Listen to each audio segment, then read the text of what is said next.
پیامم به جوانان قهرمان تاجیکستان، جوانان خداجو و خدا طلب، جوانانی که به خاطر دینشان و به خاطر قرآن و به خاطر ارزش‌های اسلامیشان از جان و مالشان می‌گذرند، این است که در چنین شرایط حساس صبر داشته باشید که خدا همراه شماست.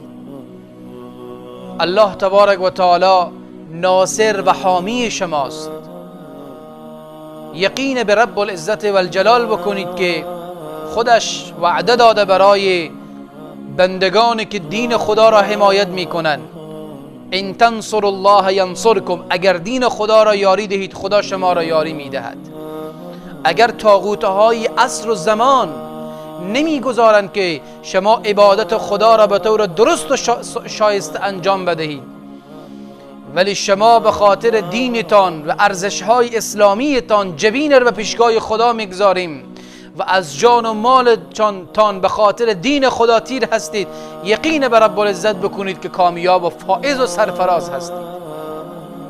ما دعاگوی شما هستیم.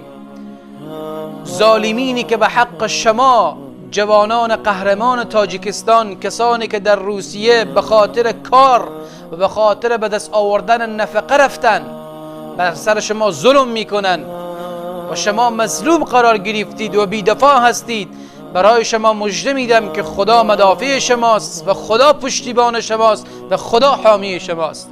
هیچ انسان گستاخ و بی ادب و مستکبر و متکبر و طاغوتی نمیتواند بر شما ضربه وارد کند.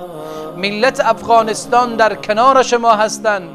ما هم آنچه که در توان داریم به خاطر خدا در کنار شما هستیم و از این زبانی که خدا برای ما داده، از حنجری که خدا برای ما داده، از حقوق شما مظلومین دفاع خواهیم نمود و پروردگار عالم شر ظالمین را از سر شما کوتاه بگرداند.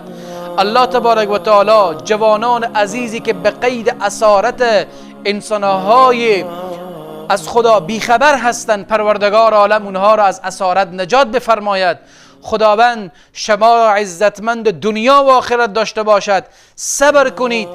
ان نصر الله قریب، نصرت خدا، یاری خدا، حمایت خدا نزدیک است و پیروزی از آن شما جوانان برومند امت اسلامی هستید. الله رب العزت و الجلال شما را از شر ظالمین محفوظ داشته باشد.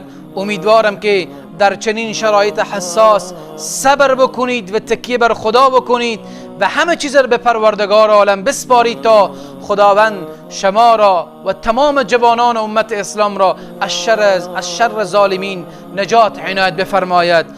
برادر شما سید منیر منور موفق و سرفراز باشید. السلام علیکم و رحمت الله و برکاته.